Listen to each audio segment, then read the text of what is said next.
கூட அந்த கனெக்ஷன் வச்சிருக்கும் போது, ஏசப்பா கிட்ட அந்த கனெக்ஷன், அவருடைய ஃபீலிங்ஸ், அவருடைய அன்பை நம்ம இது பண்ணும்போது, அவருடைய அன்பு நம்ம மேல இருக்கும்போது, நம்மளுடைய விசுவாசம் அவர் மீது இருக்கும்போது, கண்டிப்பா அதான் சொன்ன மாதிரி இந்த சேரை ஏற்பட்டா நம்மளுடைய பாவத்தை மேற்கொள்ள, நம்மளுடைய கஷ்டங்களை மேற்கொள்ள, நம்மளுடைய குடும்ப சூழ்நிலைகளை மேற்கொள்ள ஏசப்பா கண்டிப்பா நம்மளுக்கு உதவி செய்வார் அப்படின்றத நான் நம்புறேன். இதே மாதிரி பைபிள் ஒரு சின்ன ஸ்டோரி இருக்கு, அது நான் சொல்லி யாரு எல்லாருக்கும் தெரிஞ்சிருக்கும், மோஸ்ட் ஆஃப் எல்லாருக்கும் தெரிஞ்சிருக்க ஸ்டோரி.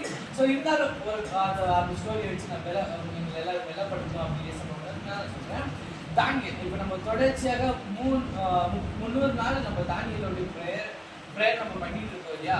ஸோ தானியல் எப்படி இருந்தாருன்னா, இரவும் பகலும் காலையும் மாலையும் ராத்திரியும் என்ன பண்ணிருந்தாங்க, ஆண்டவருடைய சமூகத்தை அவருடைய நேரத்தை நல்லா போக்கிட்டு இருந்தாரு. எப்பவுமே ஏசப்பா அவர் புது ப்ரேயர் ஜபத்தை எல்லாத்தையும் ஏன்